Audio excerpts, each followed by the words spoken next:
I now recognize the ranking member for his 5 minutes of questioning. Thank you very much. Let me say from the outset, every opportunity to provide resources for the Department of Homeland Security, Democrats on this committee have always given them what they've asked. The majority of Republicans on this committee, they've not given them resources. So when we interview people in the department, the number one issue that comes up is we need more resources. Technology, sometimes manpower, sometimes just the ability to interdict. And that is what we've tried to provide on a regular basis.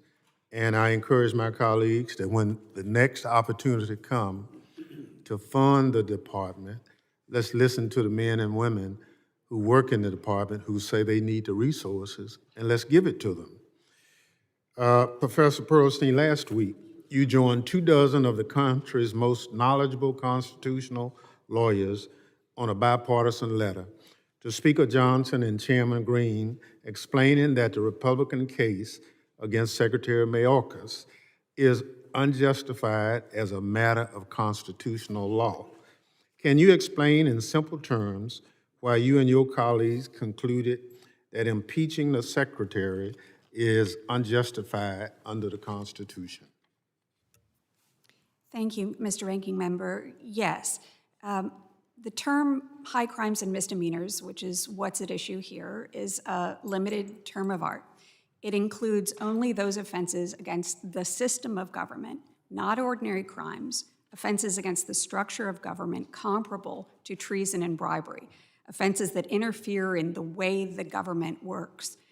The allegations that have been set forth here, which are very serious, are profound complaints about the policies that the current secretary has pursued.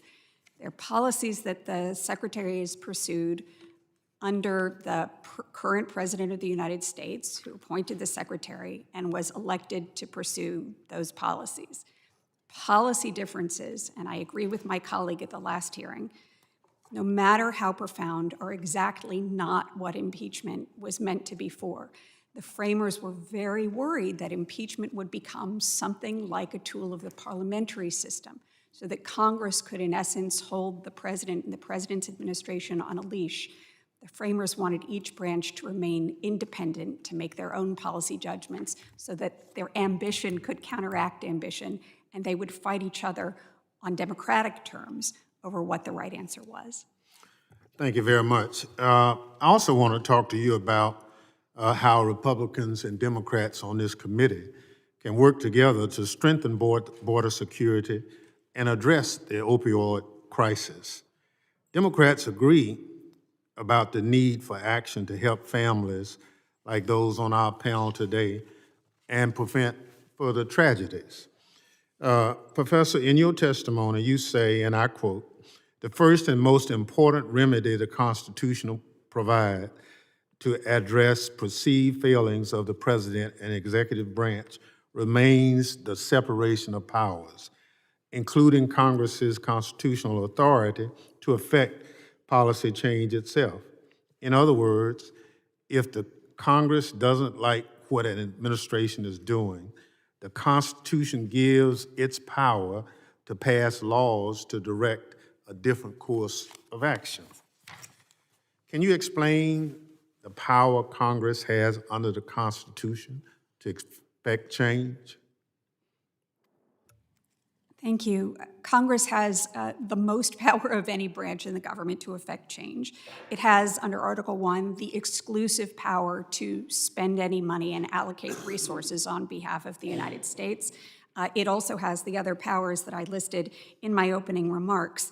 And critically, while it does have the power to pass laws, sweeping laws, it is also subject to the rule of the Supreme Court, which has, in the allegations at issue here, twice rejected the arguments that were noted by the chairman moments ago that, in fact, there was a violation of law here. Those laws remain on the books, and Congress can do additional things, principally through funding, but not exclusively, to make them even stronger.